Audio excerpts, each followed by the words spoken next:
I can't even revisit it. It was the most harrowing, mind-boggling, paralyzing horror show I've ever been part of.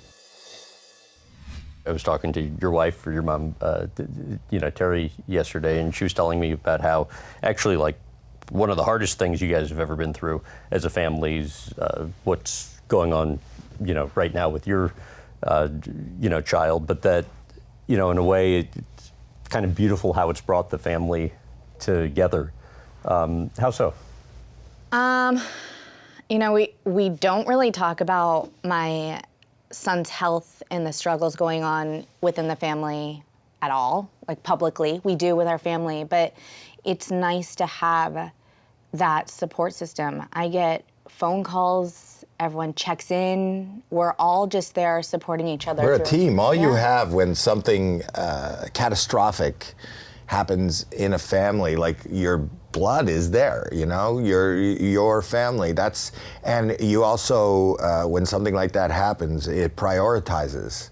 Nothing matters but the health and welfare of the people you love and the people that are closest to us.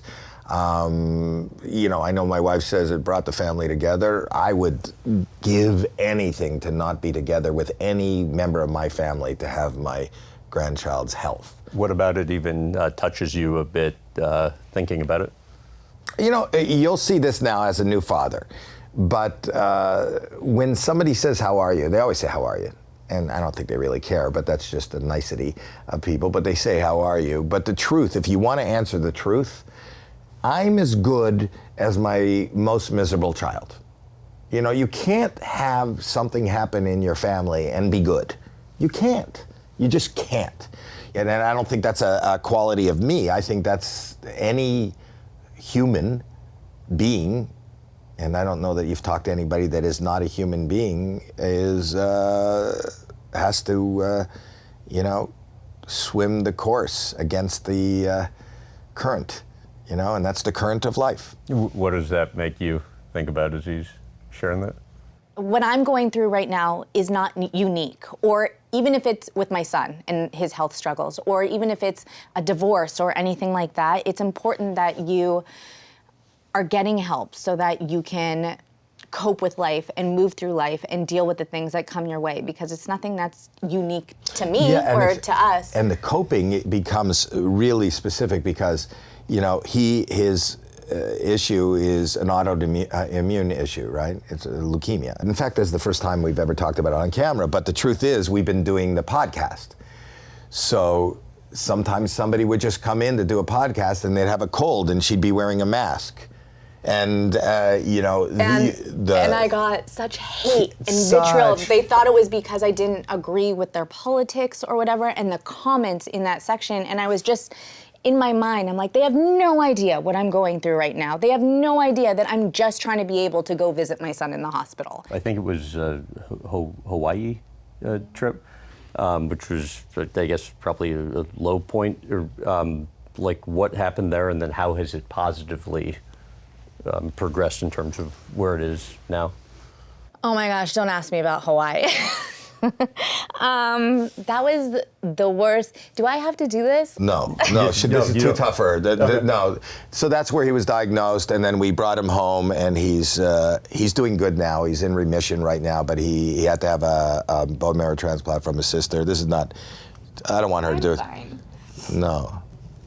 I just try. I think my coping mechanism is same as his. Just try to not think of it and move on. And we're very fortunate because he is doing really, really well right now. But that was definitely the lowest point in my whole entire life. Yeah, and to go home and look at your baby and imagine somebody telling you that something horrible is wrong, That's really, really tough. 3-4 years, and it's still a struggle, He doesn't have an immune system yet, so he can't go to school. Yeah. But he's doing well. His leukemia is in remission, and we're just trying to build up his immune system again. We're just still dealing with the transplant, which is, I don't think people realize that there's so much that goes into treatment, that it's not just the cancer alone, but it's also the treatment afterwards and the follow-up, and it's a really, really, really long hard road. And we are really fortunate to be where we are right now and for him to be happy and he's doing well, but we're still dealing with like the bumps and the hurdles that go along with the diagnosis and the transplant. And people hearing you talk about that, though, is probably only a net positive, too, because Here's what I hope the net positive Yeah. is. Some of those, you can bleep this, but some of the assholes that have been giving us comments about, when you wear a mask or you don't want to be here when somebody's sniffling. I'm actually a really private person. I know I'm in front of the cameras and I know my dad is really public, but the truth is I'm pretty private, especially when it comes to my kids and my family. I can take it when it's negative commentary towards me, but then when it's negative commentary towards my kids or my family, that's when it's really like a dagger. So what worries me is like, you would think that talking about this diagnosis or what I'm going through or even crying would be something that no one would hate on. You'd be surprised, or I fear that there would be people that would find a reason to hate on it or find a reason to justify why I'm going through this. And I don't need the negativity in my life, especially when it's surrounding that issue. That's been my big fear. I'm curious if you had any reflections on the conversation I had with you and Jackelyn yesterday. You're going to air it, and you'll air it. I felt guilty last night because you asked very professionally and honorably and nicely, because it is part of my life, if you can ask us about it. We have not talked about it. And I felt guilty as a parent. The reason she's on this show is because of me. As a parent, you don't want to see your child upset. And, there was a moment yesterday when you were talking to her that wasn't fun for her. And why is that? Because I'm doing this. You shouldn't have to feel. I actually feel that there is some upside to people knowing, just because of how it's worked out for me, and people knowing that I suffer and have mental health issues, people continuously come my way and say thank you for being open about it. And many people are suffering with a family member or an ill child, and maybe, and I know it is good for people to hear that they're not alone, and other people are, are going through the same thing. So it's important for people to hear it. But then there's also a side, and it's the main side. I'm a father. Before I'm a comedian, before I'm, a host, before I'm anything, the first thing I am, even at this point, even before I'm a husband, I'm a father. You can never not be a parent. You're always a father, and that is my blood. That is my soul. That is my reason. So, I don't want, when she hurts, I hurt. What stands out to you most from that Hawaii trip? It's paralyzing. It was the most unexpected,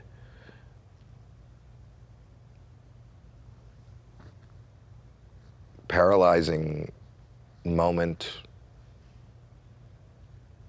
I would imagine in anybody's life. That us, I was in the room, it was just me and Jackie. We went to we took him to the hospital thinking he had the flu,